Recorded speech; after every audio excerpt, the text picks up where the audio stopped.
kami dalam Sapa Indonesia Pagi, saudara, unjuk rasa mahasiswa di depan Mapolda Yogyakarta pada Selasa malam berlangsung ricuh. Pasca demo, situasi kembali kondusif dan 3 mahasiswa telah dipulangkan.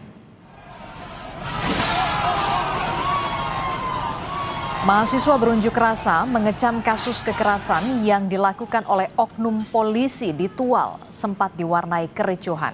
Polisi membubarkan massa dan 3 mahasiswa sempat ditangkap. Akibat kericuhan, pagar Mapolda rusak. Kabid Humas Polda DIY Kombes Ihsan bilang pasca demo kondisi telah kondusif dan 3 mahasiswa telah dipulangkan.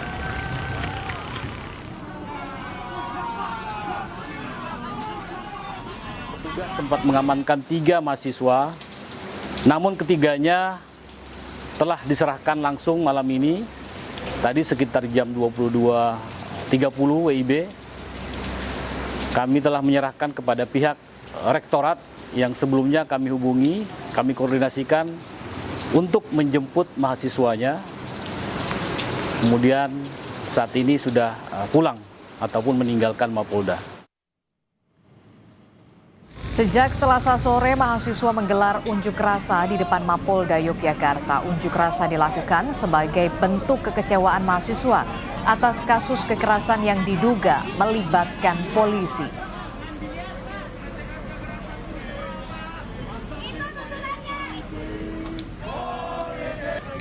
Hari ini ya kita berharap setidaknya polisi bisa sadar bahwa mereka tidak bisa melakukan ataupun semena-mena terhadap rakyatnya, bahwa polisi itu harus hadir sebagai garda pelindung bagi masyarakat.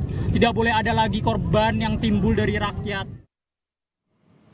Anggota BRIMOB penganiaya pelajar hingga tewas di Kabupaten Tual, Maluku dipecat usai menjalani sidang etik selama 13 jam. Sebelumnya, saudara, korban dianiaya usai dituduh sebagai pelaku balap liar.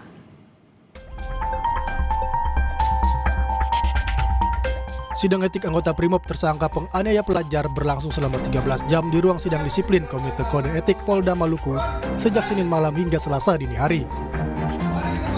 Sidang dihadiri 14 orang saksi, juga orang tua korban hingga pengawas eksternal Polri. Bribda MS diberhentikan tidak dengan hormat atau PTDH karena terbukti melanggar dan dinyatakan bersalah atas meninggalnya Arianto Tawakal yang merupakan seorang pelajar di Tual. Pemberhentian tidak dengan hormat atau PTDH sebagai anggota Polri terhadap putusan yang disampaikan tersebut. Terduga pelanggar atas nama Bribda Mesias Victoria Siahaya menyatakan pikir-pikir terhadap putusan yang dijatuhkan oleh majelis. Menanggapi kasus kekerasan polisi yang menewaskan pelajar, Menteri Pemberdayaan Perempuan dan Perlindungan Anak Arifah Fauzi menyebut tidak ada toleransi bagi pelaku kekerasan pada anak. Menteri PPPA menuntut proses pidana dan etik pada pelaku harus transparan dan tuntas.